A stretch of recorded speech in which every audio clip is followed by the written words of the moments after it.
Good day, everyone, and welcome to Create a World.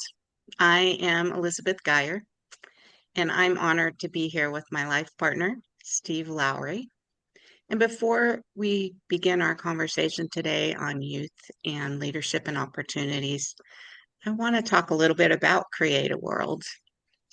I'm one of the collaborators for Create a World, and we're a cultural community of uh, collective curiosity and exploration created through the field of Tantramat.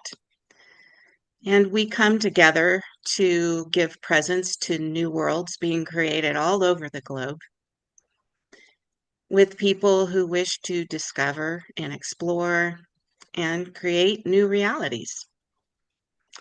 We're coming together with the principles of the field of Tantramat in mind, which are that everything is part of everything else. Everything operates on behalf of everything else. Everything is in relationship with everything else. And my favorite, everything has a place, which is one of the main reasons why I wanted to bring Steve on today to give this beautiful organization and all that he's doing with it a place. And everything operates on behalf of life and has us all exist as whole as we're moving to our next recursions of wholeness, which is pretty cool to contemplate. So today I am giving the field of leadership and its exciting possibilities a place for youth through Steve.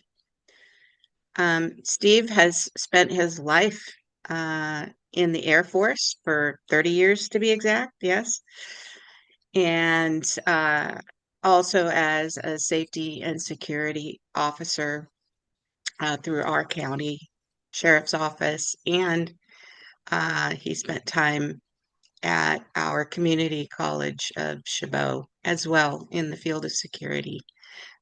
And now he has moved into sales with security systems. He was at a local refinery, and now he's a project manager for UCSF and their campuses. And so I'd like to welcome you and thank you so much for being with us today. And if any of you wish to interact with us or have any questions about what we're talking about, feel free to put them in the chat. So I've been really excited to be with you in the last year or so and observe you move into a new activity in this field of youth and leadership. Uh, and so many synchronicities have occurred that I've gotten a chance to listen to um, around your participation and your volunteerism with Civil Air Patrol.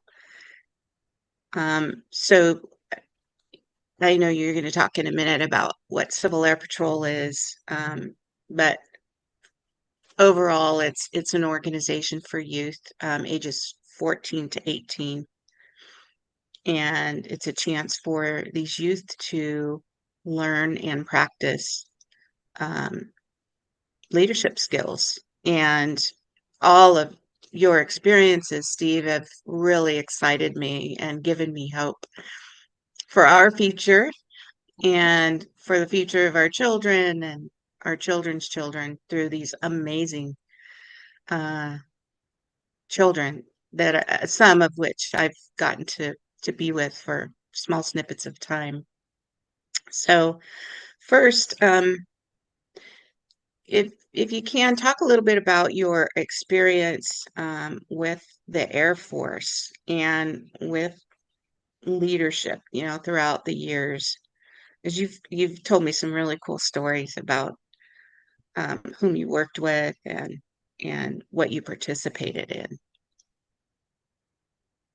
Thank you, Liz, for having me on. I appreciate it. My leadership journey began in '70, and I joined the Air Force, was trained in search and rescue, combat search and rescue. Spent about 4.5 years in Vietnam doing that kind of work. And when you do that, you experience, you learn from other people who have a lot more experience in followership and leadership than you have when you go into that. And being a part of an organization that requires the utmost in leadership and followership was very important to me. I transitioned from combat into working in aircraft maintenance, where I met other people in leadership position and learned a great deal from them. One of the people that I hold in high regard, who pushed me into leadership position, was Colonel Beard. He was he was a force to be reckoned with, and he selected me to be part of his command staff. And as part of that, I was very shy at the time, wasn't quite sure what it is that he wanted me to do, but he selected me to be part of his command staff, focusing primarily on safety on the flight line and around aircraft. And in doing so, I had to make presentations to him, his staff, and to the wing staff at Travis Air Force Base here in Fairfield. But I was really shy, and I didn't know how to do that. And he pushed me into joining Toastmasters, where I would get that, I would gain the experience in talking in front of folks. So I did that, and that was quite an experience and something that I carry with me to this day. When I left the active duty and went into the reserve component of the Air Force, I joined law enforcement and went to work for the local sheriff's department. First started out with a police department nearby and transitioned to the sheriff's department. And there again, involved in leadership and how to lead people, followership, which is equally as important as leadership. And over the course of time, I became aware of an organization, a youth organization, whose primary purpose was to build character, leadership, and develop youth into good, productive citizens of our country. And that organization was called Devil Pups. It was an organization where we took youth down to Camp Pendleton Marine Corps Base in San Diego, and with the assistance of Marine drill instructors, we provided them with leadership training and followership training for 10 days. And I really enjoyed that. I got a chance to see these young people develop in ways that I didn't develop when I was their age. And it was very, very encouraging. I did that for about 10 or 12 years, and then moved away from that. I kind of missed that environment where I'm teaching young people how to develop their innate skills in order to be good citizens. And about a year ago, so somewhere around a year ago, I became aware of the Civil Air Patrol. Now, the Civil Air Patrol is the official auxiliary of the United States Air Force. When I was in the Air Force, I had no idea this organization existed, but it's been around since 1941. And it's a chartered nonprofit organization. It is chartered by Congress. It falls under the command of the 1st Air Force. It is part of the Air Force Total Force, which means that we are as important to the Air Force as the Air Force is to the country. The primary responsibility of the Civil Air Patrol is to first emergency services, which includes search and rescue.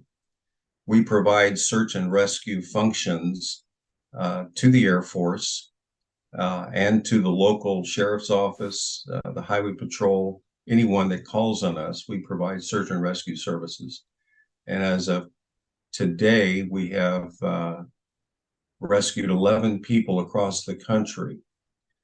We also, part of the core tenets is to provide leadership and character development to young people and aerospace education to young people. The Civil Air Patrol is, each squadron in the Civil Air Patrol is a nonprofit organization. And we have kids from the age of 12 to 18 who are cadets. And then once you reach 18, you can become a senior member.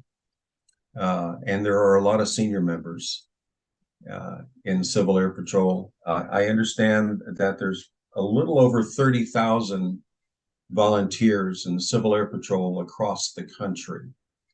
And it's quite extensive. When the first meeting that I went to, I thought I was back in the Air Force. That's how organized things were. So I thought, this might be a good place for me to further participate in helping young people become good, productive citizens. So I've been doing that since I believe November of last year. Now let's transition into one of the questions that came up, Liz, in our conversation, is something that I decided to do in order to assist the squadron that I belong to in providing the necessary supplies and ancillary supplies that squadrons need. First of all, even though we are an auxiliary of the Air Force, we don't have a funding source for daily operations. Congress has not provided line item funding sources for each Civil Air Patrol squadron. The funding that we do receive is that the Civil Air Patrol has the largest fleet of private aircraft in the world. And those are Cessna 182s, 205s, 172s. We have the largest fleet, over 400 aircraft. And whenever we are assigned a mission by the Rescue Coordination Center at Tyndall Air Force Base in Florida, the Air Force provides fuel for the aircraft and fuel for the ground emergency equipment and vehicles that we use for search and rescue. Other than that, the Air Force does not provide daily funding for items such as office equipment, uniforms for cadets, and things like that. Cadets and their families can purchase uniforms through a specific vendor, and we do, but it gets quite expensive for families. And many of the cadets that come into the Civil Air Patrol come from families who are struggling every day just to put food on the table. When I became aware of these issues, I thought to myself, what is it that I can do to assist these families and these cadets in their journey through Civil Air Patrol if they can't afford these items? So I thought about it for a while, and I decided I'm going to stand up a foundation, a nonprofit foundation. And the purpose of the foundation is to provide support, material support, to the squadron and to the cadets and the senior members in the purchase of necessary supplies and equipment, including uniforms.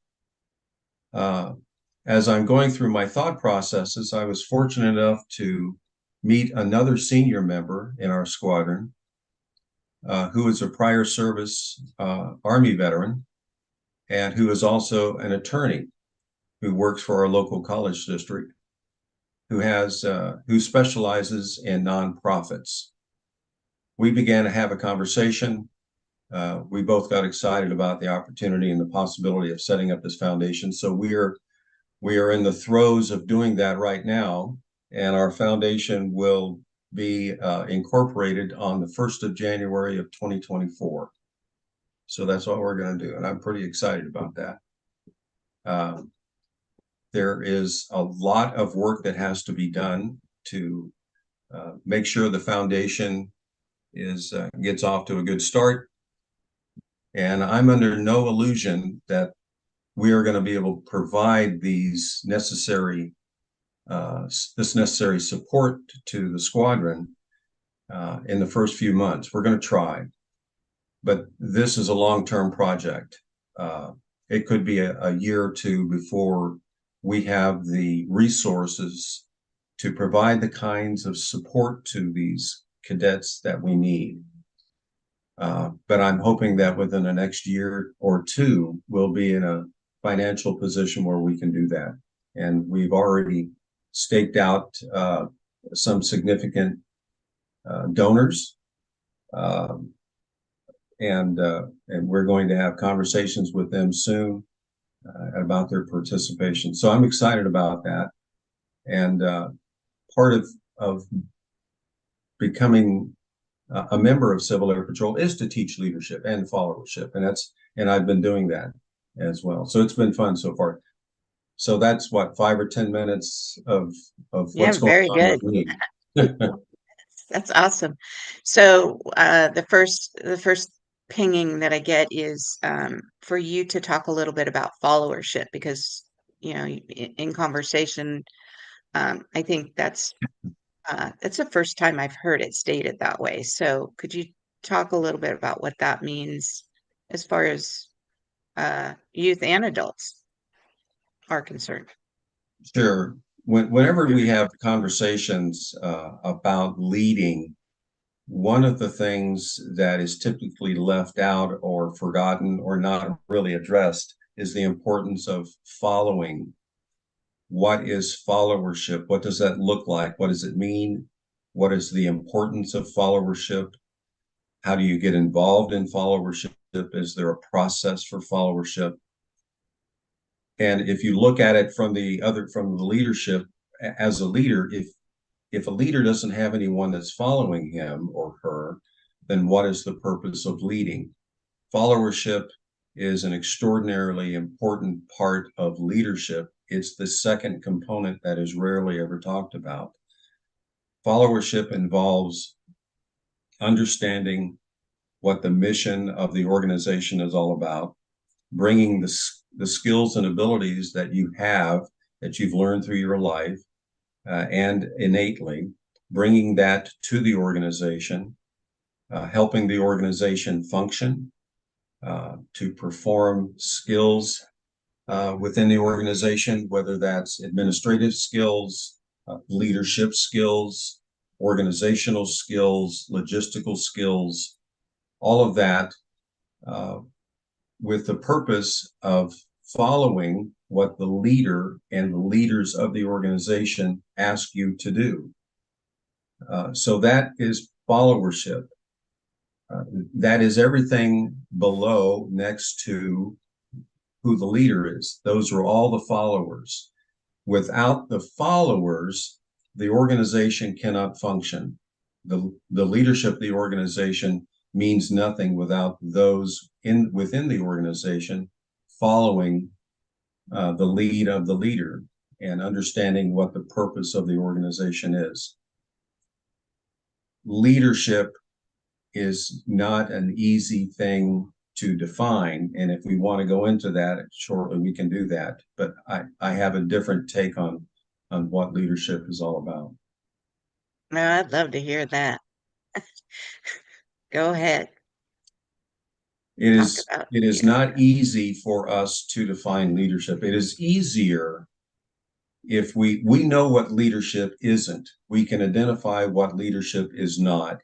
Sometimes easier and more forthright than we can to identify what leadership is.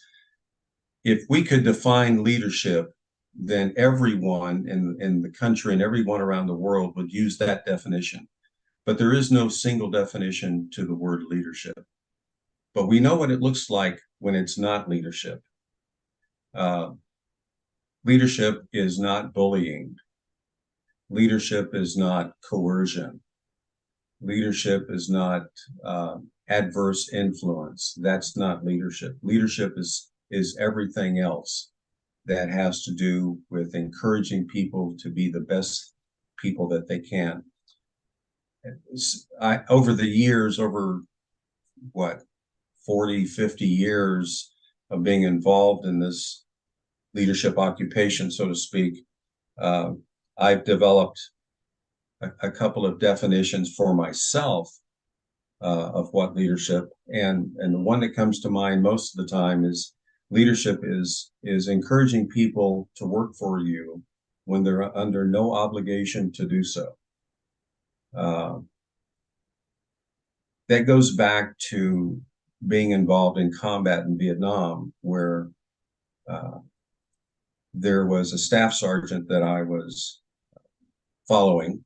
He was my leader, and this man saved my butt a few times in very sticky situations by giving me instructions and directions, guidance and encouragement, yelling at me, screaming at me, telling me what to do, and removing obstacles out of my way so I could do my job.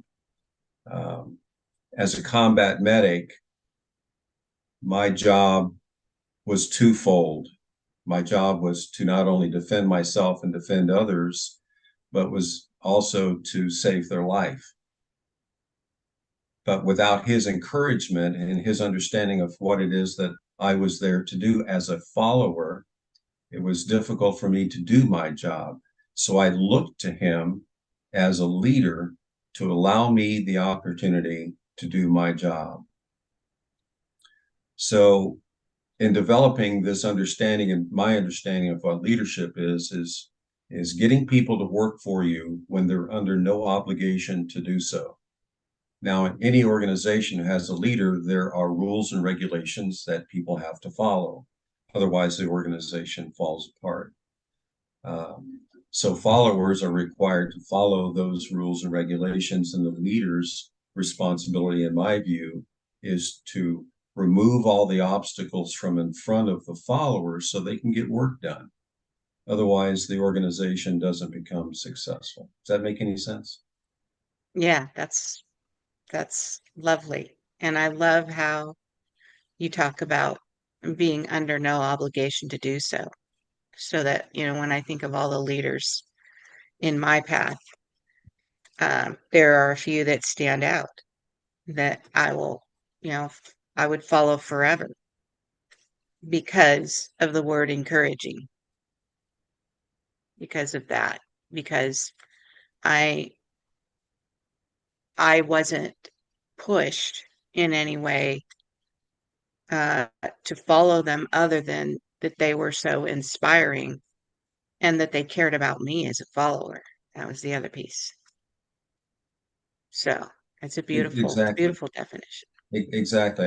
It's important. And when I'm working with young people, of course, it's obvious that young people don't have the experiences that the adults do in leadership or followership. If there is an exception that I have found in my experience is in the two youth organizations that I've been a part of, there are young people who stand out, who seem to have that innate ability to understand what leadership and followership is all about. And I have found that both in the organization I was with before the Devil Pups and in the organization I'm with right now. There are young people who seem to understand pretty clearly what followership is and what leadership is. And and with our encouragement and our experience as adult members of Civil Air Patrol, we are able to fine tune those skills and abilities so they can go out and be good contributing members of society. I must also say that when we're talking about Civil Air Patrol as an auxiliary of the Air Force, we are not a recruiting tool for the Air Force. I would venture to say that probably less than 20%, 25% of the young people who are involved in Civil Air Patrol ever go into the military. And that's okay with us. Some of them do. I have met a few that want to go into the military, and that's fine. But by and large, we are there to assist young people in character development, leadership development, and aerospace education. It just so happens that our foundation, we were founded on the idea of defense of our country, of border security.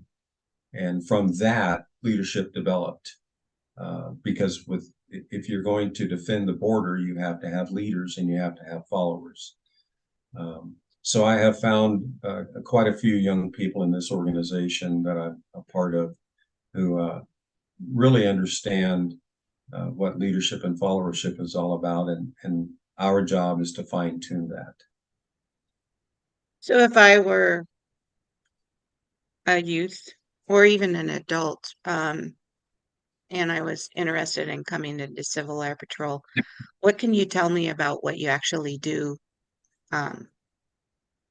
when you join? What are some of the things that you do during your meetings, events, etc.? To be a part of the Civil Air Patrol, whether it's with a local squadron or any squadron around the country, when you come to your first meeting, you're going to see young adults, kids from 12 to 18 in an Air Force style uniform in a classroom, learning about aerospace education, learning about safety and security, learning about first aid, CPR, learning about leadership, of course, and followership. You're going to see them in a classroom setting. That's important. And it's important because as an organization built around and very similar to the Air Force, we want to project an image that is professional, that is organized, that has a purpose, and that's important for the public to see. So when a young person and their parents come into their first meeting, that's what they're going to see. They're going to hear a conversation that is well organized, that is purposely directed around a subject that they're studying. And they're also going to see in other meetings a physical fitness training program, because it's important that our cadets and adults are physically fit in order to participate in the search and rescue missions that we have. Other meetings, you're going to see where the aircraft that we use, all of the aircraft are professionally maintained, and they're all painted the same, so they're readily identifiable. You're going to see students and pilots, Civil Air Patrol pilots, around the aircraft, where the adult pilot is teaching the young people about piloting and all that's required in piloting. These young people will be qualified as mission scanners, which means that when we have a search and rescue mission, these young people will go up with the pilots and they will assist in scanning the area, looking for whoever is lost or whatever is going on. So those are the kinds of things that you're going to see as an adult and as a kid wanting to get involved in Civil Air Patrol. As an adult, what you're going to learn is how to work with young people. We just don't let any adult around our young people.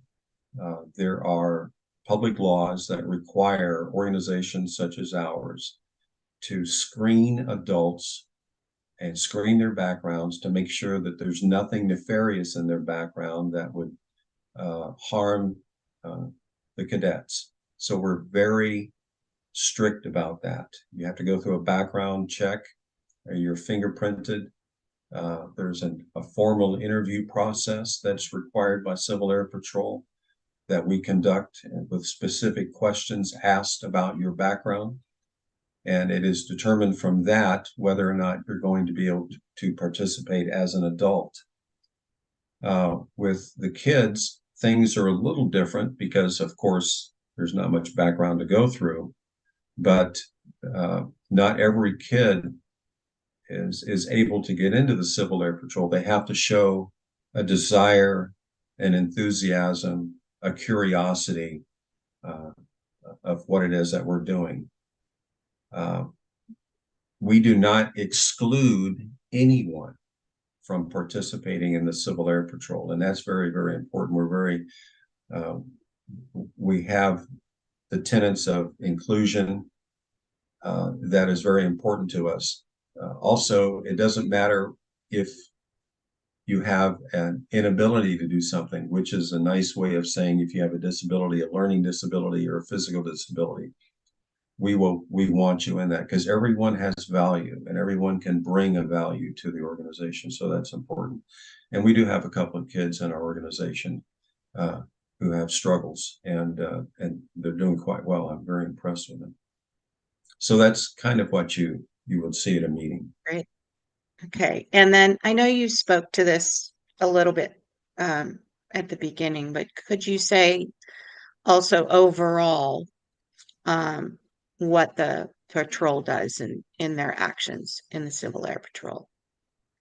Civil Air Patrol, being in the official auxiliary of the Air Force, is part of what is called the total force, which means that we are not excluded. We are not simply a booster club of the Air Force. We are included in everything that has to do with protecting and defending our country. It means within the scope of how the Civil Air Patrol was first established and set up, there are certain skill sets that we bring to the fight, so to speak. And part of those skill sets is search and rescue. The Air Force has a search and rescue branch. I was part of that in my early career in pararescue. But that and pararescue gets involved in not only combat search and rescue, but domestic search and rescue and hurricanes and those kinds of things. But there's a finite number of people in that career field that are able to do that. With Civil Air Patrol, there are squadrons, there are hundreds of squadrons around the country. Each one of their primary responsibilities is search and rescue. So you have scale, proportional scale, that is able to involve themselves in search and rescue.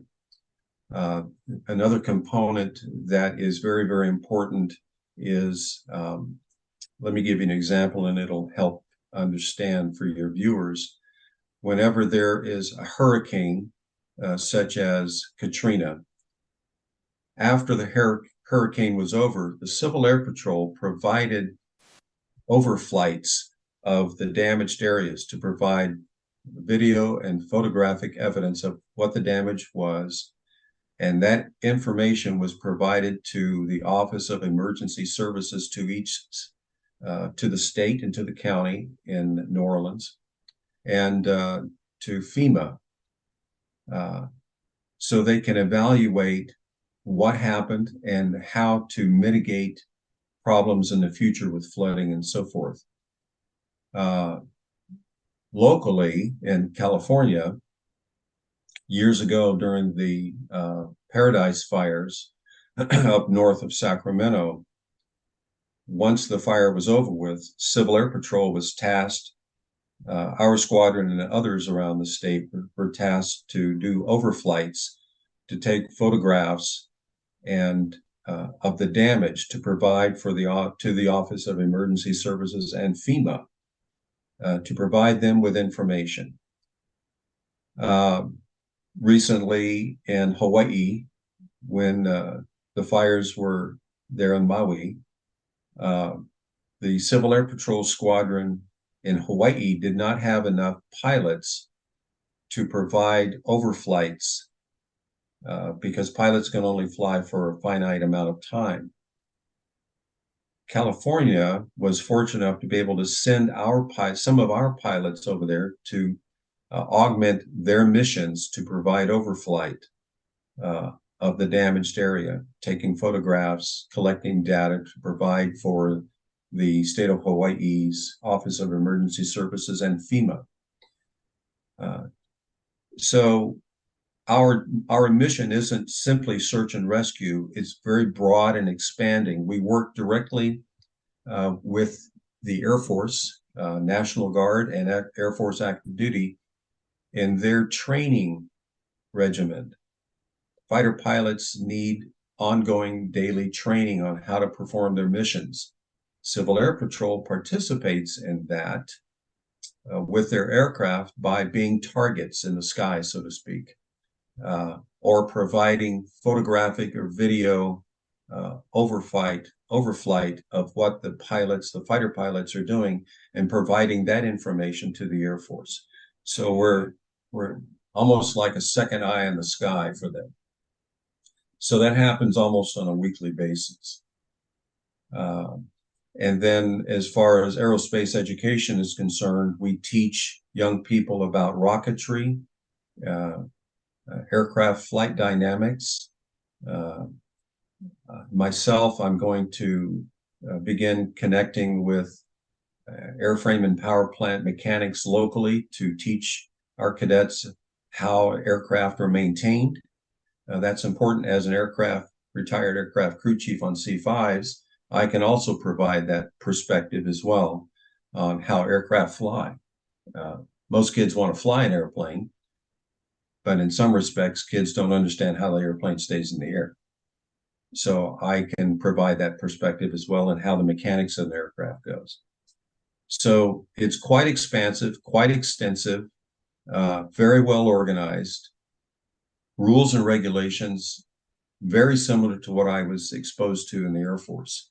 There's a whole library of rules and regulations that are required by Congress and the Air Force to manage this expansive organization that is in every state, Puerto Rico and the District of Columbia. And there are some Civil Air Patrol units overseas, Okinawa and Japan. So it's not just something that happens in Concord, California. That's really cool. So you've lately told me some experiences that you've had with the youth themselves. And so I kind of want to turn to that part of the conversation because, of course, being a teacher myself, when I hear of these experiences that you've had, it really warms the heart. So if you could talk a little bit about some of the events that you've been to lately and your part in them, and then your experience with some of the youth, both young men and young women. It's a very good question. The first thing that comes to mind, and I talked to you about this when I came back from a recent event.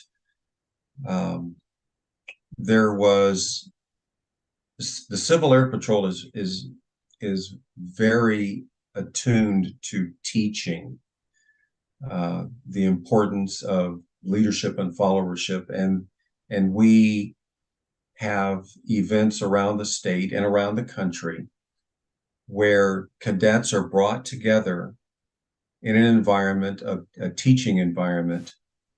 And at these events, junior cadets who are not in a command position within the Cadet Corps are taught important concepts and skills by senior cadets who are in command positions.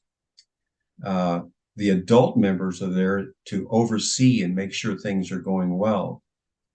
One of the recent events that I was at, called Non-Commissioned Officer School, was in San Francisco at a National Guard armory for over a weekend. And during that period of time, there were a little less than 100 cadets from all over the state that gathered at the National Guard Armory to learn about leadership and followership. And they were being taught by senior cadets. And these cadets could be, one of the senior instructors was a 17-year-old cadet major. Now, when I heard this young man begin to speak and make his presentations, I thought to myself, he's got to be a sophomore, a junior in college. He just graduated high school and was accepted into a college. So he hadn't quite gotten into college yet. But to listen to him and to see him, you would expect him, I expected that he'd been teaching as an instructor for quite a while, his presence and so forth. So that was quite impressive to see.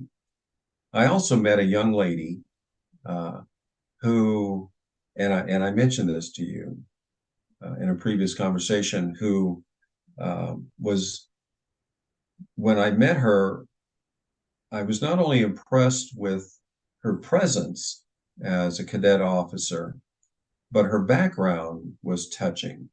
She came from a single family home. Her father raised her and her brother. Her younger brother is autistic, severely autistic. And you could tell that when she talked about him, that there was a connection and a love there that was quite impressive. And she was very protective of him. But when she got involved in the Civil Air Patrol, she told me that she was extraordinarily shy, did not really know how to talk with people, had no presence in front of others, would be very reclusive in front of others. Being involved in the Civil Air Patrol,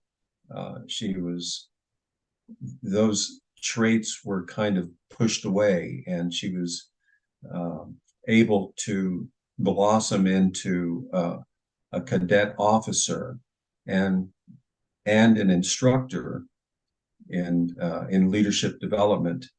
And she was presenting a class in front of 100 cadets who were learning how to be NCOs, and she was quite impressive, very, very moving, and a very slight young lady, and you would never expect people to respond to her, but they responded, leaned forward into what she was saying and into the information that she was presenting.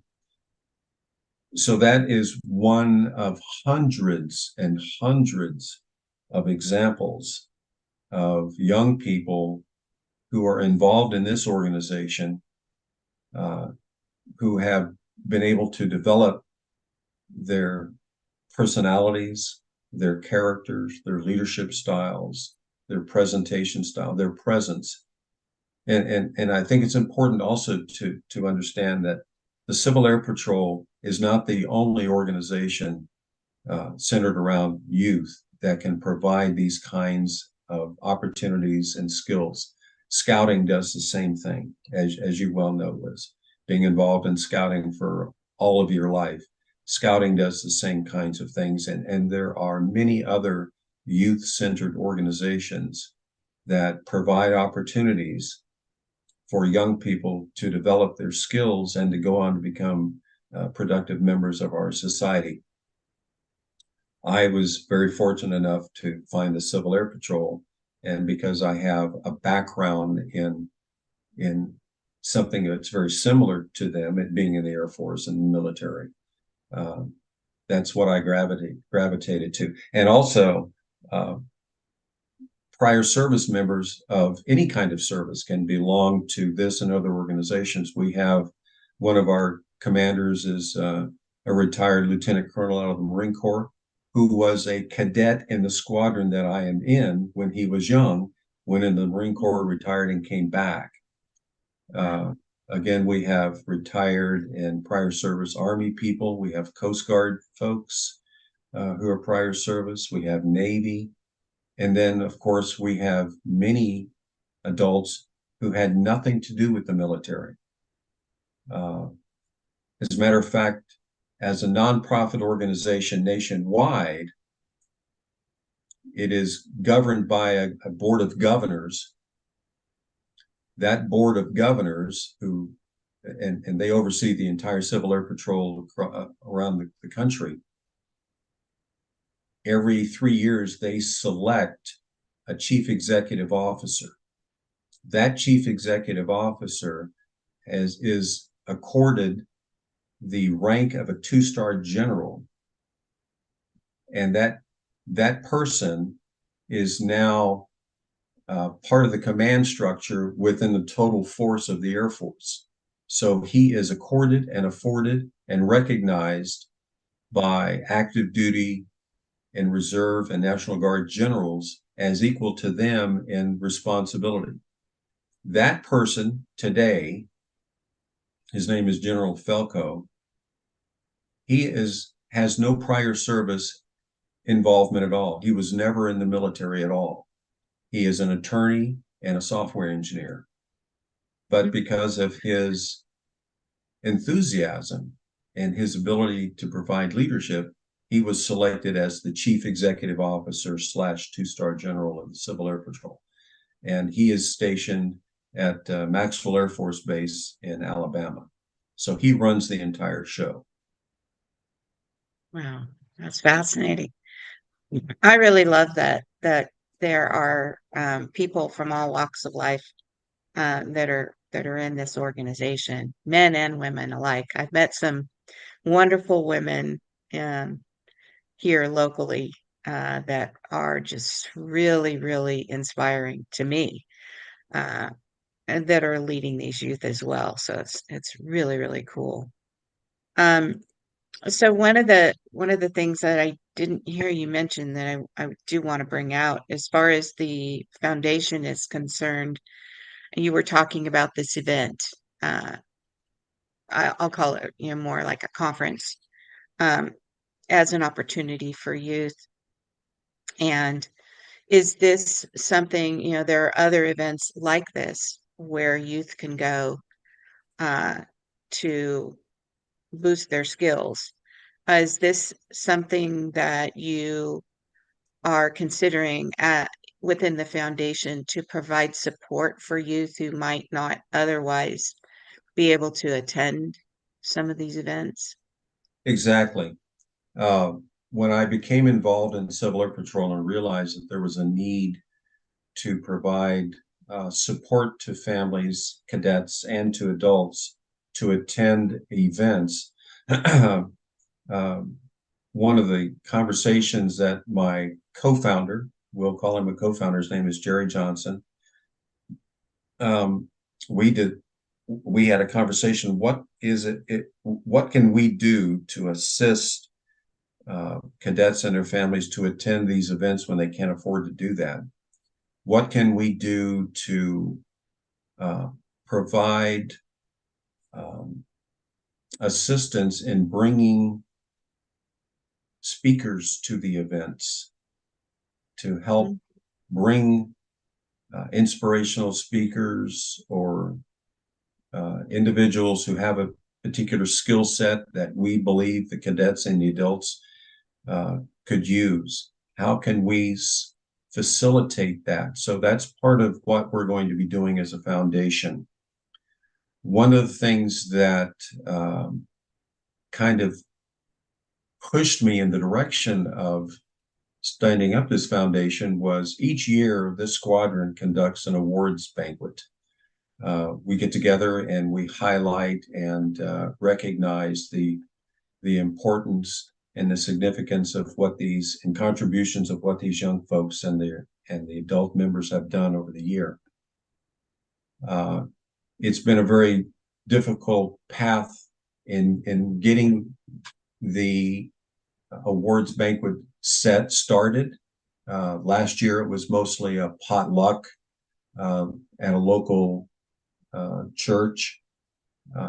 It went off very well, but it was a struggle to bring all those components together, and it cost quite a bit of money for the organization, and it put the squadron in debt.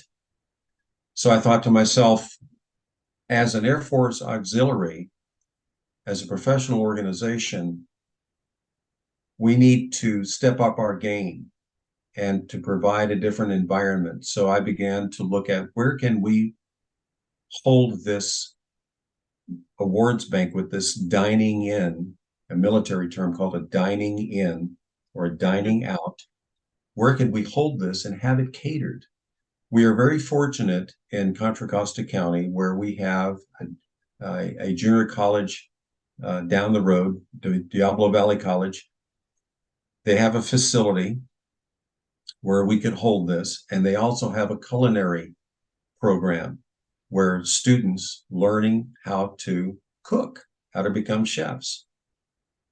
They routinely provide that kind of service to the community. So I reached out to the college. I was very fortunate that one of the college vice presidents is an old colleague of mine that I worked with at Chabot. I called her on the phone and I told her what I wanted to do. She was very supportive. She put me in touch with the director of culinary services. I met directly with him. We planned out everything, including the menu. I met with the nonprofit chief executive officer of the college.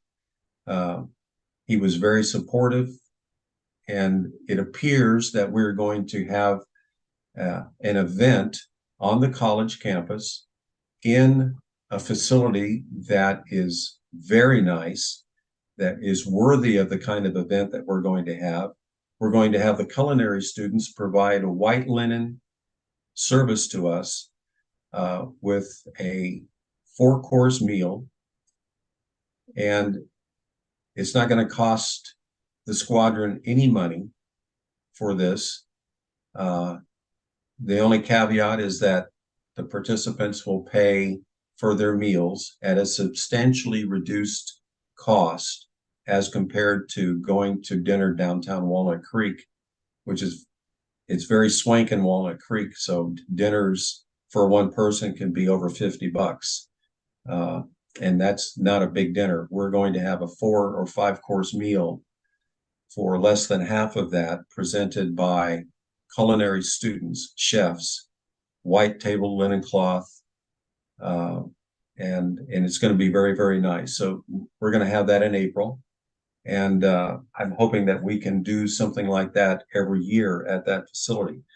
I've been able to garner great support from people around the community for that. So I'm looking forward to that. So to be able to assist cadets and their families in something like this, a dinner where moms and dads didn't have to prepare the food and serve the food. They can sit down with their cadet and enjoy the evening.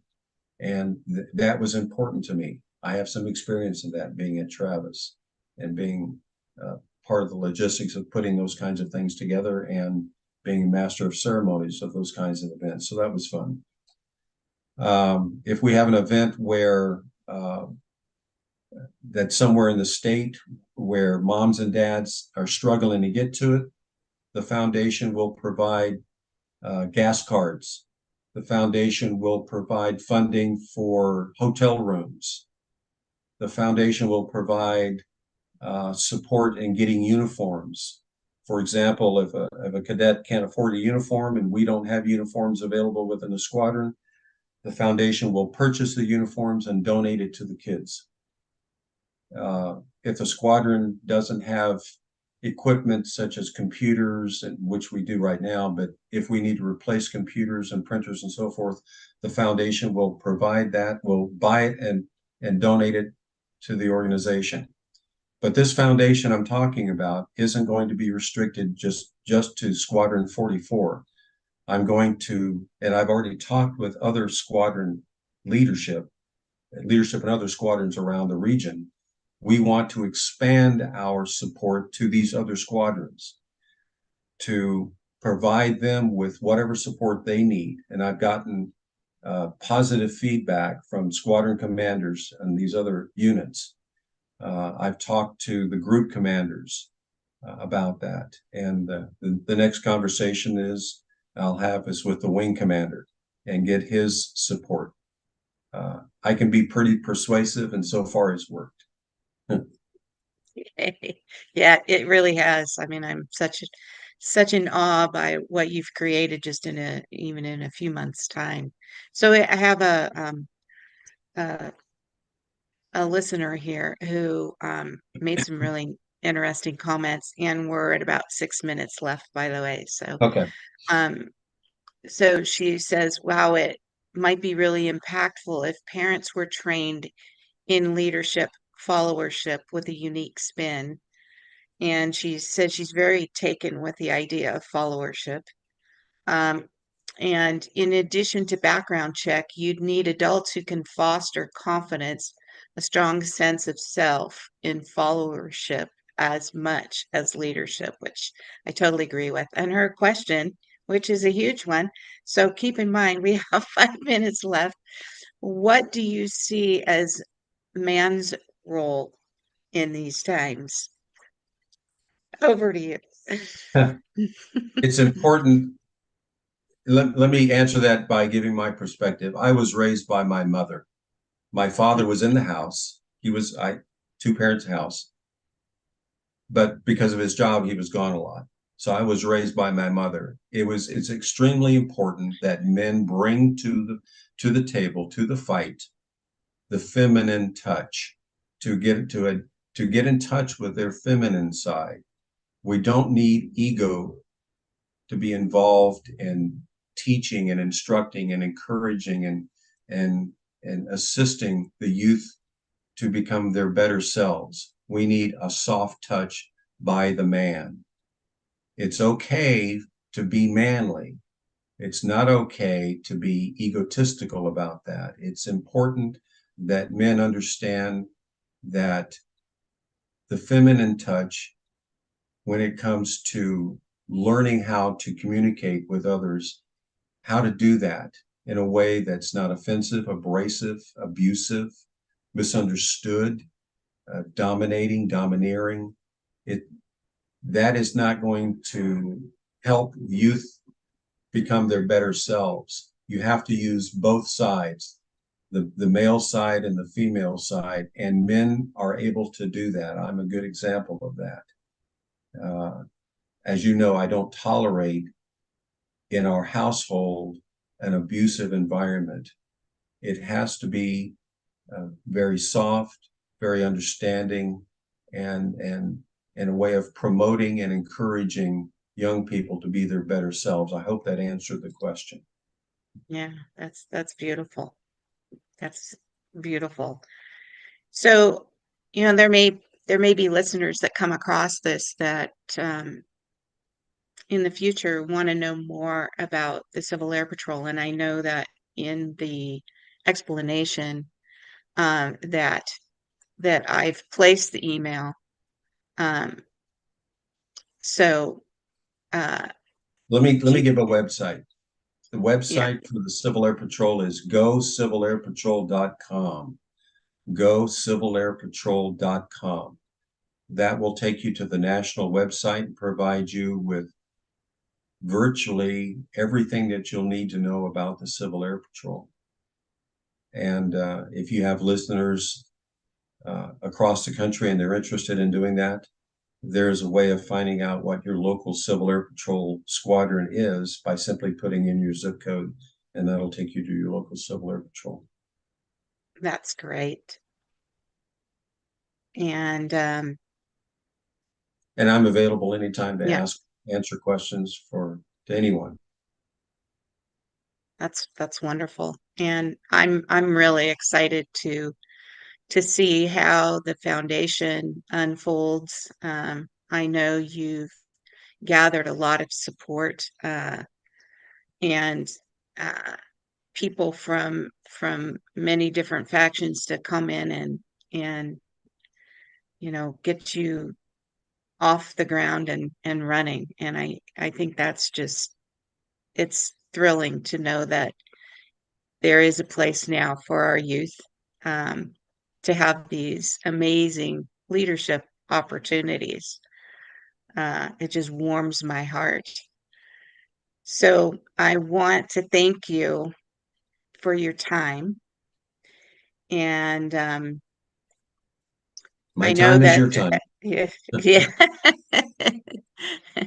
It's been really fun to hear more about what you're doing um, with volunteerism, and of course, I highly admire all that you are and how you're helping our youth. So I know, minute, I I know we're on next week, but I'm not sure for Creator World what we're about, but we will be on with you. And I want to thank everyone uh, and have an amazing day. Bye now. Take care.